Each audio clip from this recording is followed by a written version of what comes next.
Ribuan penumpang memadati Bandara Sultan Syarif Kasim atau SSK-2 Pekanbaru. Pihak bandara sudah membuka posko monitoring angkutan udara di areal bandara. Posko ini dibuka selama periode angkutan lebaran dalam 16 hari ke depan.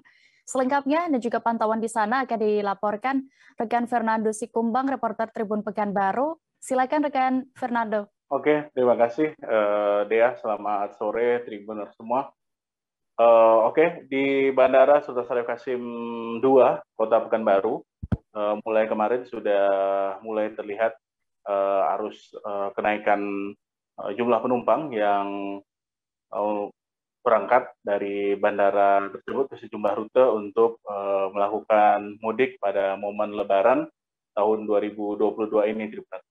Dan untuk kemarin saja jumlah penumpang ditaksir mencapai sekitar hampir 7.000 orang penumpang, Tribuners. Dan ini memang kondisi di Bandara Sultan Syarif Kasim 2 Pekanbaru pada H-7 kemarin sudah mengalami peningkatan cukup signifikan dibandingkan hari-hari sebelumnya selama bulan Ramadan ini, Tribuners. Dan kondisi peningkatan ini diprediksi terus terjadi, Tribuners, menjelang nantinya mendekati momen Idul Fitri 1443 Hijriah di bandara tersebut, Tribuners. Dan untuk jumlah penumpang sendiri memang sudah mengalami peningkatan. Selain itu, dari informasi yang diperoleh dari pihak pengelola Bandara Sultan Syarif Kasim II Pekanbaru, bahwa memang di bandara tersebut juga mengalami peningkatan jumlah penerbangan, Tribuners, setiap harinya. Jumlah penerbangan setiap harinya di bandara tersebut saat ini mencapai 50 hingga 52 penerbangan, baik datang maupun penerbangan yang pergi dari bandara tersebut, Tribuners. Dan jumlah ini memang meningkat dibandingkan saat normal, karena memang untuk saat normal jumlah penerbangan hanya berkisar 40 penerbangan hingga 45 penerbangan dalam satu hari, Tribuners. Dan pihak bandara sendiri sudah melakukan pengawasan secara langsung dengan membuka posko monitoring, Tribuners, di bandara tersebut, Tribuners. Posisi posko ini berada tidak jauh dari check-in area yang ada di Bandara Sultan Syarif Kasim II. Jadi masyarakat yang hendak mendapatkan informasi seputar angkutan Lebaran bisa bertanya langsung di posko tersebut untuk mendapatkan informasi lebih lanjut, Tribuners. Jadi untuk di Bandara Sultan Syarif Kasim II sendiri memang kondisi peningkatan jumlah penumpang sudah mengalami peningkatan sejak akhir pekan kemarin, Tribuners.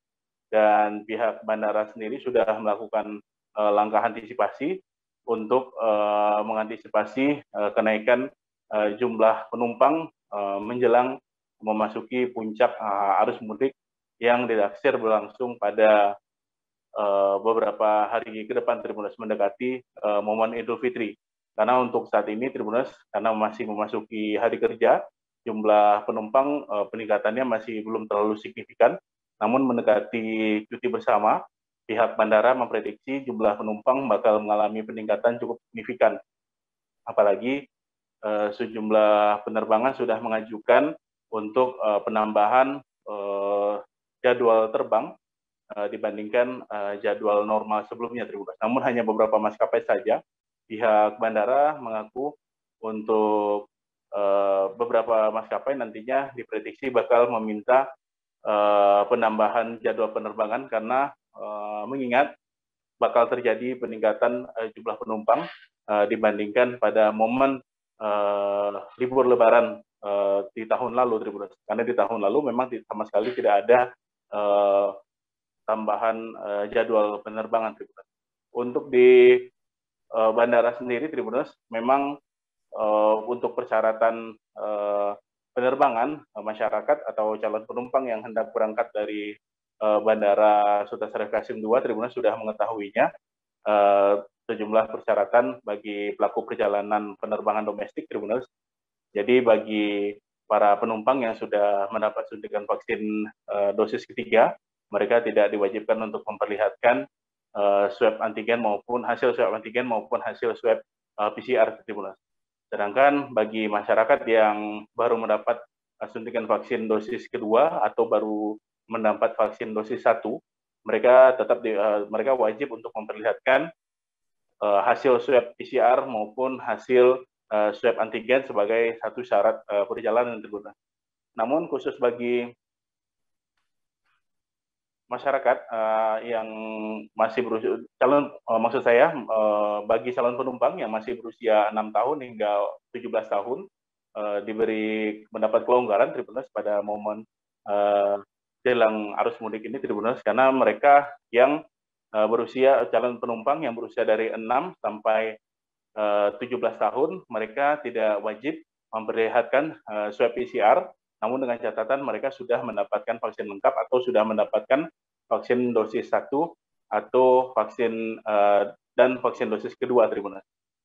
Demikian dilaporkan dari Pekanbaru. Kita kembali ke dia. Terima kasih. Baik, Tribuners, rekan Fernando juga sudah melakukan wawancara bersama Eksekutif General Manager Bandara SSK 2 Pekanbaru, Muhammad Hendra Irawan. Berikut liputan lengkapnya. Dengan instruksi dari Direktorat Jenderal Perhubungan Udara, memang mulai hari ini telah ditetapkan sebagai periode angkutan Lebaran sampai 16 hari ke depan, yaitu dari tanggal 25 April hingga 10 Mei. Tapi memang kami telah melakukan sebenarnya posko ini secara internal telah kami lakukan sejak tanggal 22 April kemarin, karena memang kami sudah melihat adanya peningkatan dari jumlah penumpang. Jadi kalau untuk hari ini sendiri sesuai dengan rencana jadwal operasi penerbangan ada sekitar 50 penerbangan. Seperti itu. Oke, untuk hasil pantauan tadi gimana Pak? Udah ada kendala atau seperti apa sih di hari pertama ini Pak? Nah, jadi karena sesuai dengan hasil pemantauan kami di lapangan, jadi memang masyarakat telah mengetahui terkait dengan syarat dan ketentuan yang ditetapkan terkait dengan syarat perjalanan transportasi yang menggunakan transportasi udara. Jadi secara umum aman, lancar dan terkendali. Berarti tidak ada kendala di hari pertama ini Pak ya, untuk sampai saat ini Pak ya. Oke deh, jumlah penumpang di hari pertama ini diprediksi berapa orang nih Pak? Jadi kalau sesuai dengan prediksi kami sekitar 6.500 penumpang untuk hari ini. Terima kasih sudah nonton, jangan lupa like, subscribe, dan share ya.